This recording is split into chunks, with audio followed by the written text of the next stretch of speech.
Welcome back to The Bulwark Goes to Hollywood. My name is Sonny Bunch. I'm culture editor at The Bulwark, and I'm very pleased to be rejoined by a favorite guest of the show, frequent visitor here. And I would like to think that the reason you guys over at The Ankler, which, you know, you're growing by leaps and bounds, you're getting nice write-ups in Vanity Fair and the such, Richard, is because you were the first guest on The Bulwark Goes to Hollywood. That's what really has sent you shooting to the moon here. I can't think of what else has propelled it, and this is completing my trilogy, meant to be listened to as a set also of appearances. So all the little seeds I planted in my first appearance are gonna bear fruit and explode in this episode. So, well, the Ankler cinematic universe is a key portion of The Bulwark Goes to Hollywood, as people know. You know, we've had you on the show, we've had Sean McNulty on the show, we've had Janice Min on the show. It's one of these days we're going to get the entertainment strategy guy out of his hole. He claims he's working on a voice disguiser. He's been saying that for months now. He's been saying that for a year now. I'll believe it when I see it. Maybe I can troll him into getting it together. But no, it's very nice to have you back on the show, Richard Rushfeld of The Ankler. Very excited to have you on. And we're talking about a very serious topic today because I have for months now have been banging the drum on this, at least in part on Richard's insistence, but frankly I think it's the underreported story until now. People are finally starting to pay attention to it. And that is the very real possibility of a strike by the Writers Guild of America. It's been, 14 years since the last strike, 15 years since the last strike. We're about due for one. But also, it's not just a matter of being due for one. The issues at play are somewhat intractable. Am I right or am I wrong? They require... Either way, so there's two ways that the issues can be addressed. That the streamers in particular can completely reorganize the way they do their business, or they can completely reorganize their economics so that the way they produce a million shows completely changes. So it's the question of, in the next 6 weeks, is the streaming world going to completely reorganize itself?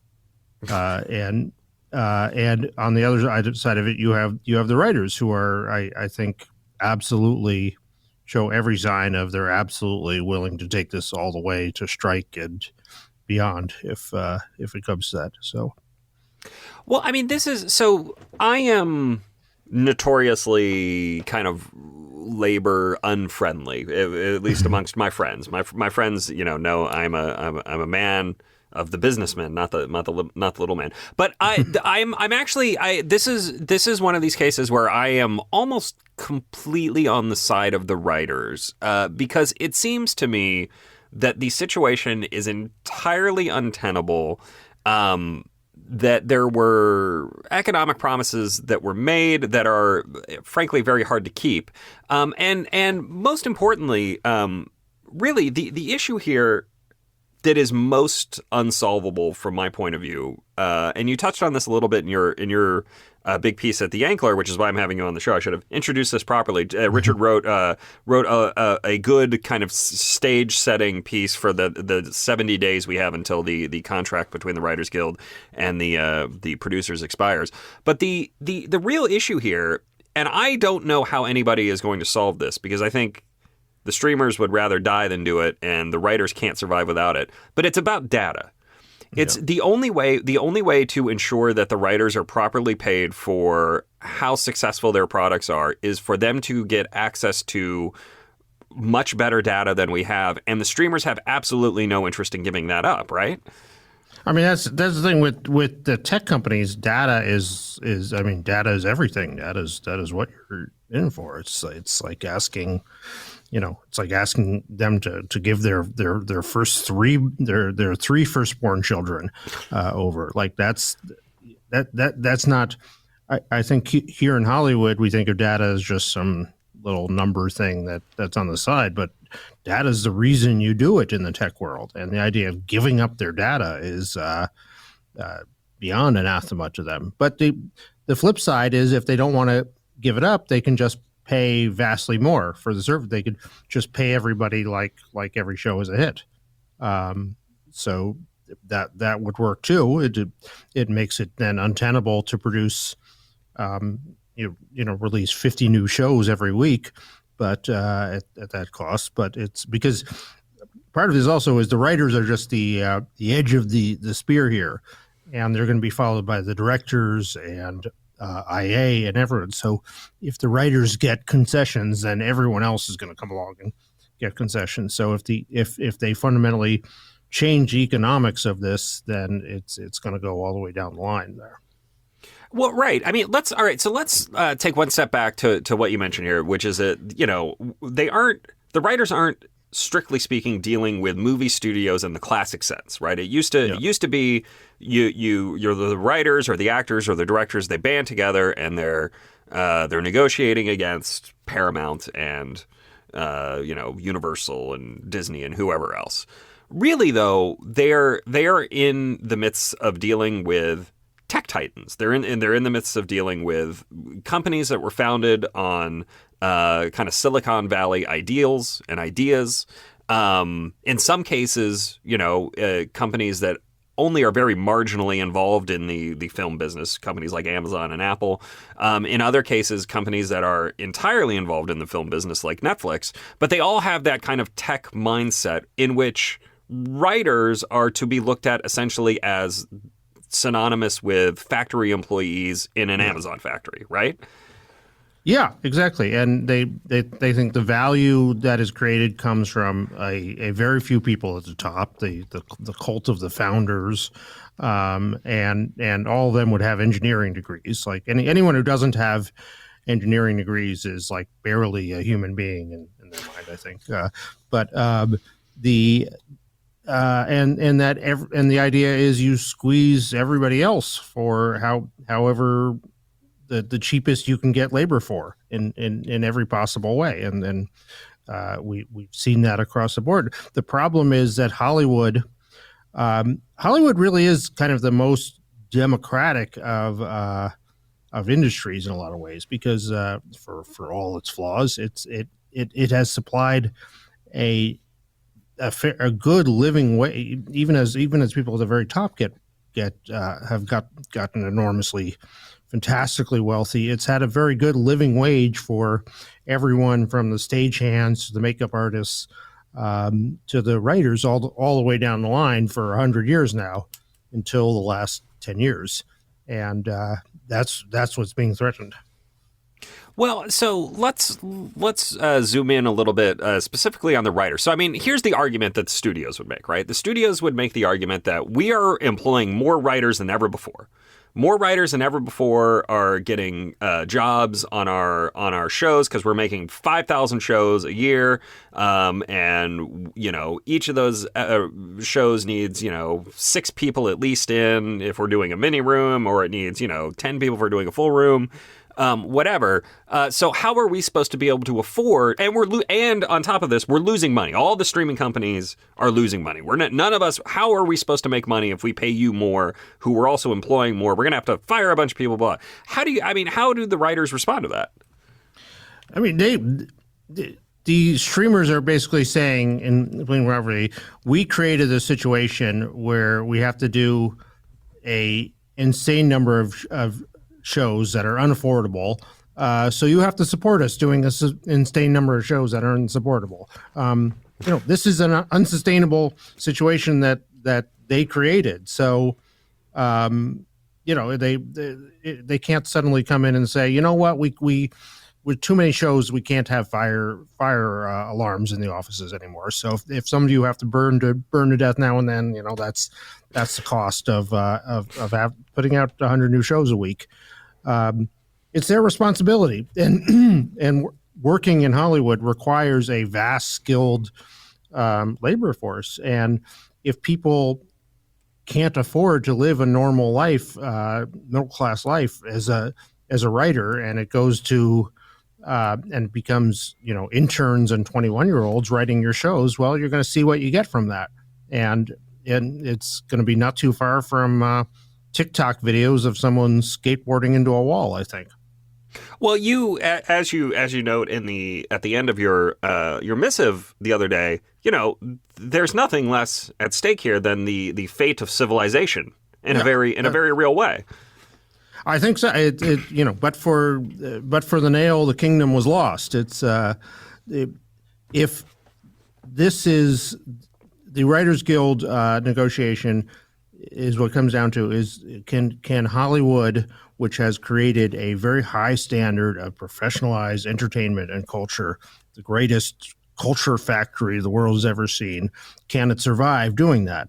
And if the Writers Guild negotiation fails and it's followed by the other guilds collapsing in the same way, the road to TikTok is wide open, and the idea of a high standard of professionalized culture collapses. And I don't thinking about a civilization where you don't have 2.5 men.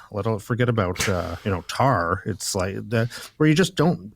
This is how people learn how to understand the world and how to relate to others through cultural products, whether it's a sitcom episode or it's rarely a little independent film that of the type gets nominated for Oscars, but it's still a very high standard of entertainment product. And if that disappears, we forget how to talk to each other and relate to each other in a big way. And civilization, I think, gets much worse. So all that is on the backs of the writers right now, that if they can't produce a victory out of this, then civilization collapses. You mentioned, and this is a thing I do hear from my friends who are working writers sometimes, in particular, is that, look, we've got a bunch of people in the guild who aren't working right now, who kind of see this as a chance for a big adventure. They're gonna stick it to the man. They're gonna get out there and they're gonna take all of us out of work. We're all gonna be out of work, and that's not great. Nobody wants that. Do you think there is a split in the membership between folks who are itching to strike just to do something and the others, or is that less of a concern than it might otherwise be? I mean, and that's always a very real factor with the Writers Guild, and it's why anytime they put something to a vote, in the last election, the most militant faction won overwhelmingly. I mean, not with like 60%, but with like 85% of the vote. Like huge margins, because there are a lot of people in the guild who are unemployed or underemployed, and just young folk who don't know what a strike really boils down to, or happy to just spend a few months waving their fists outside the studio gates. But this time, in the past negotiations, I've felt that faction was driving the writers off a cliff for things that aren't really meaningful. This time, like you say, I feel like these are truly important issues, and the lunatics are actually on the side of the right, and things that have to be addressed this time. How do you compare the mood right now to the mood in 2007, 2008, which is the last time we saw a big strike? I mean, I know folks really were convinced that there was going to be a strike in 2020, and that kind of fizzled out, I think in part because of COVID, but there was some, there's other stuff going on then too. But this does feel like the first time really that like looks like it's going to happen. Yeah, I mean, when was it? 4 years ago. Everyone was betting it was going to happen. They came to agreement at the last minute, and my strikeometer still gives that a 1 in 3 chance of happening this time. So I'm not saying that's impossible, but I'd say the feeling is much worse than it was in 2007. I think in 2007 they had a real grievance and a lot of anger, and a lot of people charge up and do it, and ready to take to the streets to do something about it. I think this time there's a sense that this profession might collapse, and that we can't go on, and that everyone who's in it knows lots of people who've had to give it up and leave the profession and leave Los Angeles, which is, at the time all this is happening, become a fantastically expensive place to live. And I think I don't think the last time it was seen as a fight for the survival of the profession, but I think it really is seen like that this time, and there's much more fear. What does the profession of a screenwriter look like if they aren't able to extract real concessions from the producers here? I mean, are we just looking at a situation in which you have 1,000 people who are working 3 different shows a year and trying to scrape together, $100,000 to live in Los Angeles? What does it actually look like to be an employed writer in the future that Netflix and its ilk want? I think it's really hard. A big part of it is when I was a freelance journalist, I would say, like, if you got a contract, it was worth almost double the money that the contract paid, because you had predictability and you could plan your life around it, and you knew what you did. And if you're just constantly hustling for the next job, constantly looking for the next thing, it just makes life so much more chaotic and scary, and you can't work in a normal way. It's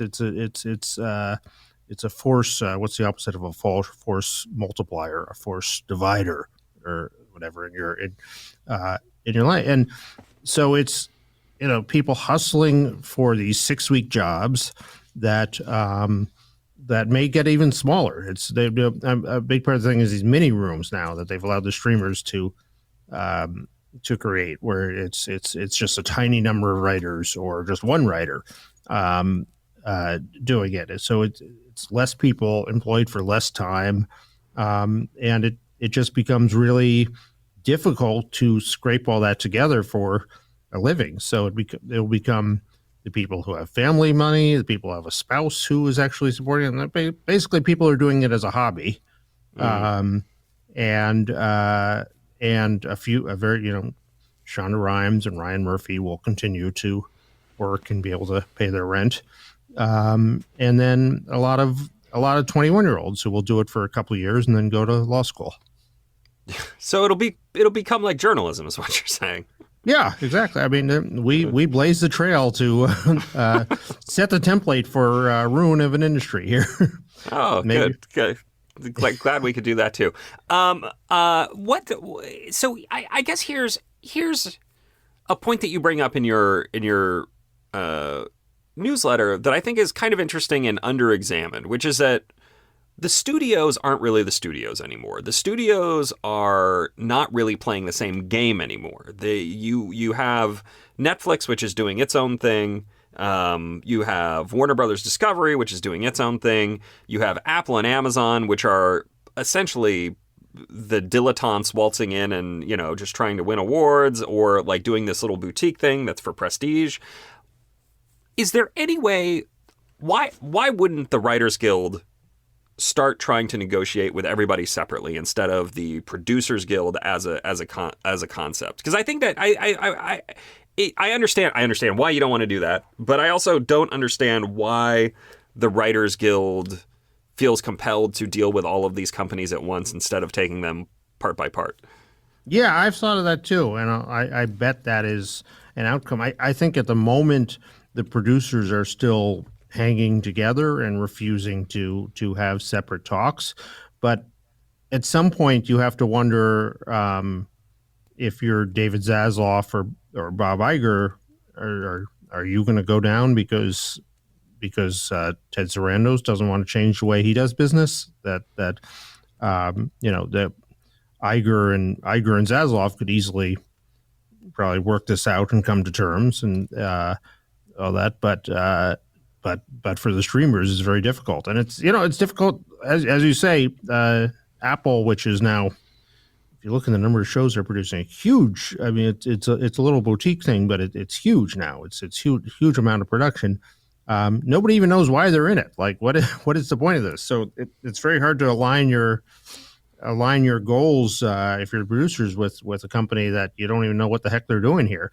Amazon, everybody assumes they understand that it's to get people to buy more diapers on Prime, but no one actually knows that, and how that economics all adds up.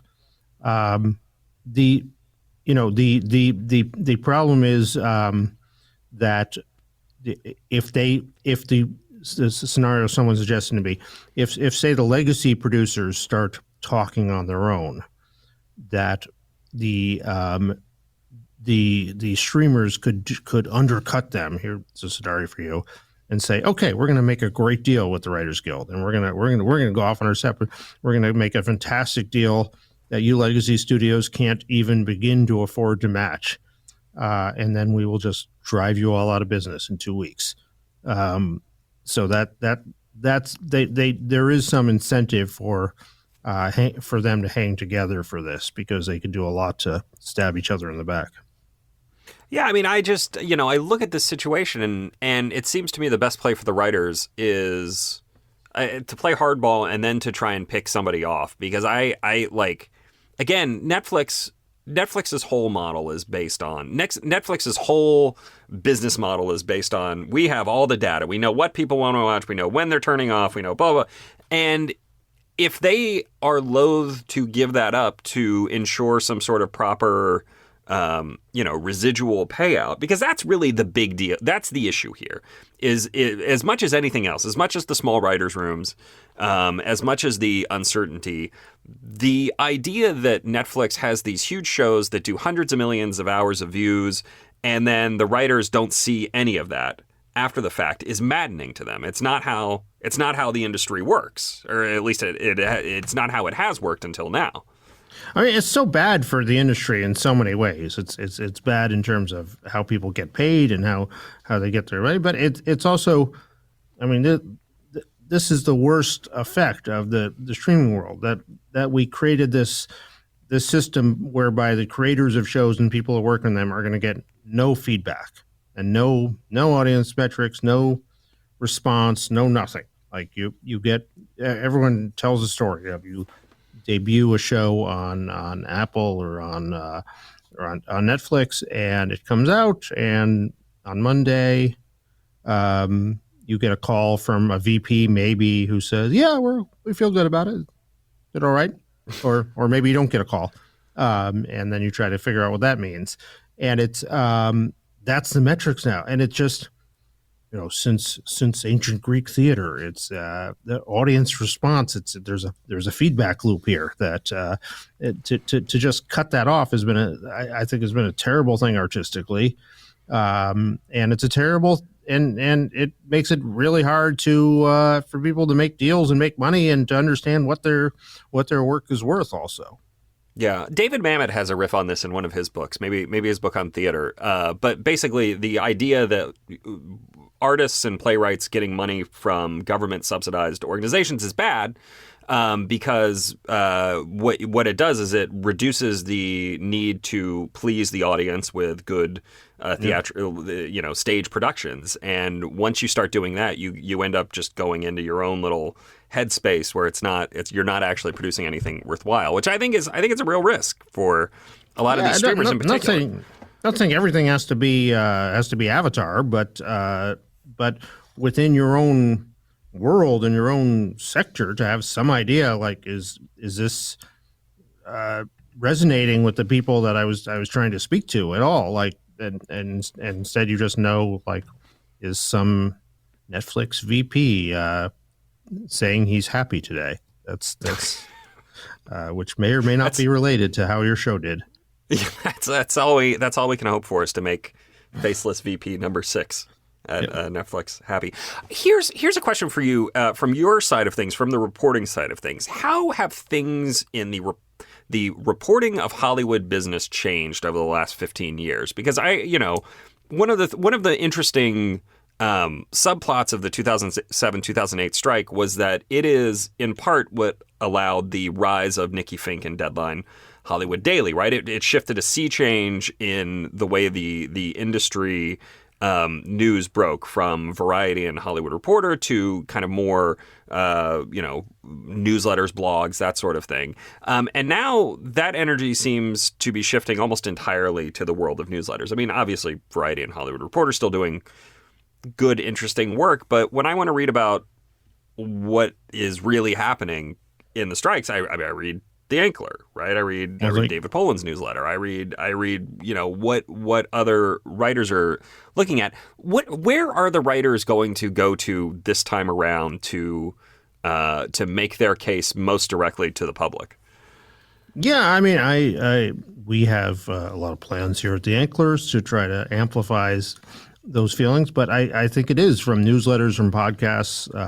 I don't think they're going to find the big Penske Media institutional voice. Penske Media is the media company that owns all the trades, essentially, except for us little upstarts. Being there on the front lines for them. The trades are too much. The downstream effect of what Nikki did of sort of breaking news faster. And not waiting for the stately pace of the morning paper was that everyone is the trade reporting is really driven by all these little scoops of 2.5 Men announces its mid-season return date, and who gets to announce that, or someone switches agents, or a script deal happens, and all these little things that are just too small and boring that not many people even inside Hollywood care, let alone people outside. But that is 90% of what trade reporting is. And to get those little scoops, you have to be, very cozy with a lot of people, and you have to with the companies and everything. And they are very vocal when you annoy them, and they're not going to send things your way. And then,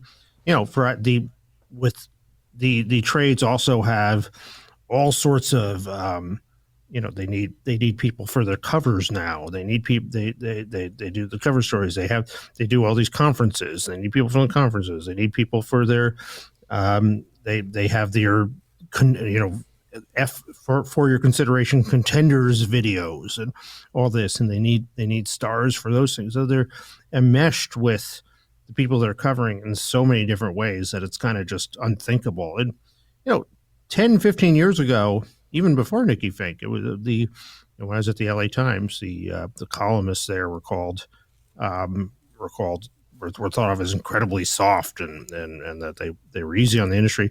They routinely called for heads of studios to be fired in ways you can't imagine any trade person doing that. I mean, you look at them, you look at them today, and you would think those people were savages, but it just it's unthinkable that a trade people write that way today. Yeah. In your letter, you put the odds of a strike. The strike meter is at 65% right now. I guess if we're talking about doomsday clock, we're still about 4 minutes away from midnight. We've got a little ways to go. But I do think this is the most worried you have been in some time. Yeah, since I started doing the Ankler, I think the highest the strikeometer has ever gotten has been to about 25%. The previous showdowns, I really didn't think that they were going to come to strikes, that the issues didn't seem clear or serious enough for that, and ultimately they were resolved in the nick of time.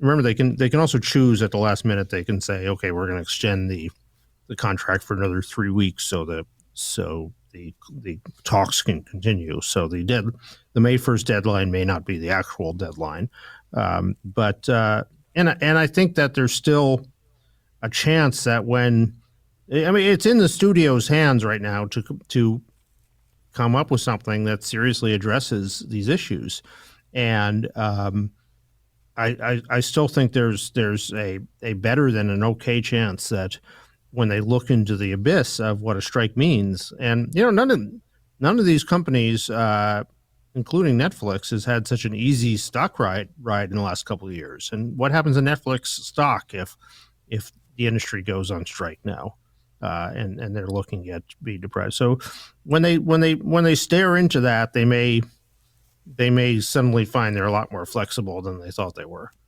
Yeah. As you know, I always like to ask if there's anything I should have asked. If you think there's anything folks should know about state of the industry, state of the Hollywood media, what should folks have on their radar? And I never prepare for that question. You'd think after all these interviews, all these visits, I'd have something prepared for that. The hits are we're very focused on sort of the big corporations and the big productions and everything, and the hits are going to come from unexpected places. And what changes Hollywood is going to come from probably new companies doing things differently, new kinds of films you weren't expecting. Like this weekend we have Cocaine Bear and Jesus Revolution, which are both in different ways as far from Marvel films as you can get. But I think I think the entrenched, Netflix made a big shakeup of things, but seems incapable of going beyond its initial tenants. So I think it's time for another change and something else to come along that's going to shake things up. Hopefully, it won't be TikTok just outlawing, which I enjoy the watching the videos there very much, but hopefully that isn't the entire future of entertainment. And there's a lot of room for something else. Fingers crossed. All right. Thank you once again for being on the show, Richard. I really appreciate it. My pleasure. Thanks for having me. There was a very nice profile of you guys in Vanity Fair. I'll include a link to that. Folks can read that if they so choose, and they should go subscribe at The Ankler. Absolutely, and I'd say also that much of what I wrote was informed by Sean Ryan's conversation with you a couple weeks ago. That he laid out the issues, I think, better than anyone else has anywhere else. So people are interested in the subject. I recommend they go back and listen to that episode if they haven't already. Yeah, that was a fun one, and thank you for helping make some connections there. All right, I'm Sonny Bunch. I'm culture editor at the Bulwark, and I am very pleased to have Richard back on the show. I will be back next week with another episode of The Bulwark Goes to Hollywood. We'll see you guys then.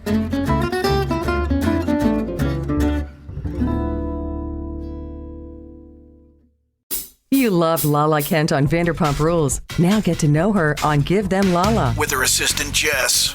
LA, it can become suffocating. Did something happen where you felt like I have to get out of here, or do you just think it just happens sometimes? I think it just happens, but also just everything going on in my personal life. Like, I want to get on this mic and be like, this is what I've been dealing with for 14 months. Give Them Lala, wherever you listen.